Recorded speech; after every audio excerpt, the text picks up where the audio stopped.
Me time, all time. Hey, let's talk about Brazil, briefly. Okay, so first things first, could you guys do me a solid and pretend like that orange on the flag is actually yellow? I don't have a yellow marker. Cool. So with the World Cup being held in Brazil next year and then the 2016 Summer Olympics being held in Rio de Janeiro after that, these coming years may well turn out to be the time when Brazil fully enters the fold as a major world power. It's becoming clearer than ever that Brazil, along with other rising nations like China and India, are going to continue to gain more and more international heft. So now seems like the perfect time to learn a little bit of history about this budding South American superpower. Like the rest of the New World, Brazil was originally inhabited by as many as 2,000 distinct Native American tribes whose history goes back almost 10,000 years. Unfortunately, unlike the natives on the other side of the Andes Mountains, the natives of Brazil and the surrounding areas left no written records, and therefore very little is known about them before the first European contact was made in 1500, other than that they were nomadic hunter-gatherers. Nowadays, Brazil is still home to large numbers of natives, including the largest number of uncontacted peoples of any country, totally untouched by modern global influence. So unfortunately, we'll have to skip ahead here to 1500 CE when the first Portuguese explorers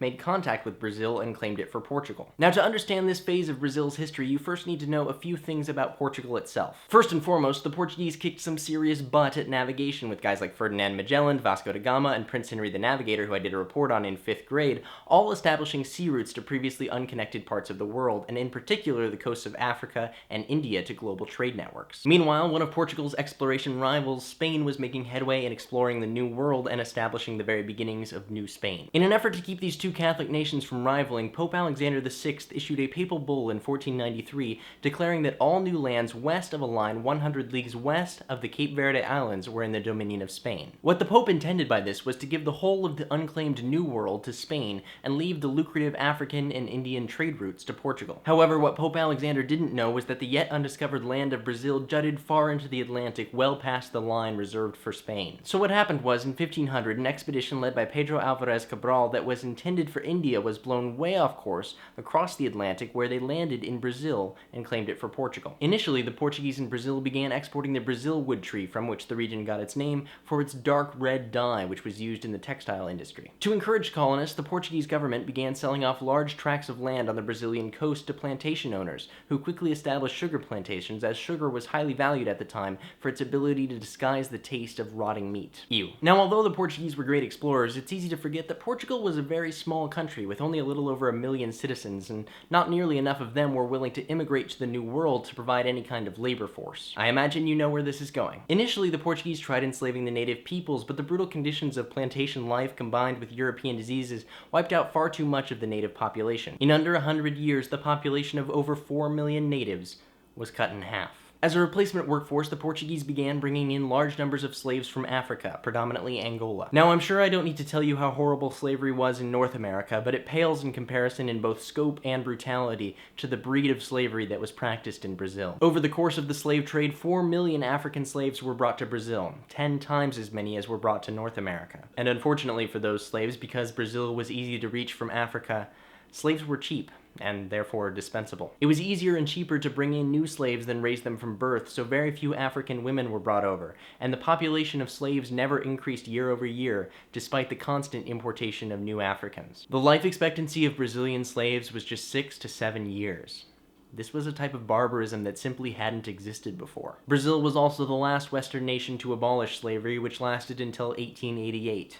And, in the end, accounted for almost half of all African slaves brought to the West. Still, a few black and native people did rise somewhat in Brazilian society through intermarriage or concubinage. Famously, the slave woman Chica da Silva became the concubine of a wealthy diamond merchant who eventually freed her, and she went on to become one of the most wealthy and influential women in all of Brazil. In fact, because the vast majority of Portuguese settlers were men, mixed-race births became very common in Brazil, resulting in a complex chain of racial hierarchies. I think it's also worth a brief tangent to note that because there were so many slaves in the area, entire communities of escaped slaves called quilombo formed. The most notable of these was Palmares, a small kingdom that lasted 89 years beginning in 1605, which at its height had a population of 20,000 escaped slaves, mulattoes, Indians, and poor whites. Alright, we're going to jump ahead a bit here to 1808 when Napoleon I invaded Portugal as a part of the Peninsular War, forcing King João VI of Portugal to flee to Rio de Janeiro. King João ruled the Portuguese Empire from Brazil until 1821, well after Napoleon's defeat, when terms turmoil back in Portugal forced him to return. He then named his son Pedro as the regent of Brazil, and wouldn't you know it, a year later, Pedro declared Brazil an independent empire,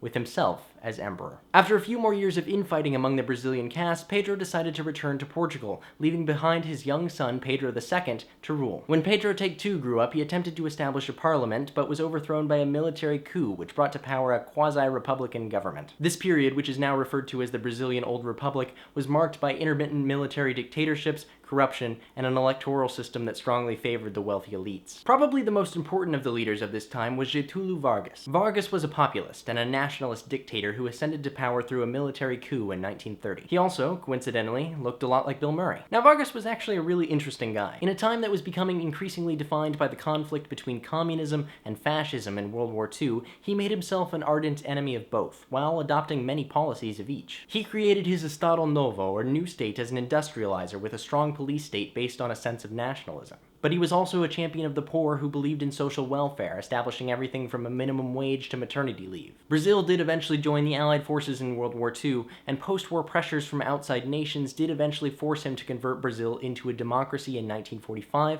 and he stepped down. Bizarrely, later in 1951, he re-entered politics to once again lead Brazil, this time as its elected president. However, the turmoil that Brazil was facing at the time was much too great for him to handle, and he eventually committed suicide. This period of off-and-on dictatorships lasted all the way until 1989, when popular elections were once again secured. Today, Brazil has the 6th largest GDP in the world, but also one of the largest wealth gaps out of any country. Recent Brazilian politics have been dominated by a steady liberalization and a slow reduction of poverty, particularly under President Luiz Lula da Silva and his successor, the current president, Dilma Rousseff. She, by the way, is also the first woman president of Brazil. Brazil continues to be plagued by many of the problems that it's faced throughout its history, but I think it's fair to say that progress is being made on nearly all fronts as Brazil grows into its new role as a major world power. That's a brief history up to this point, but Brazil's story is far from over. It's just now beginning.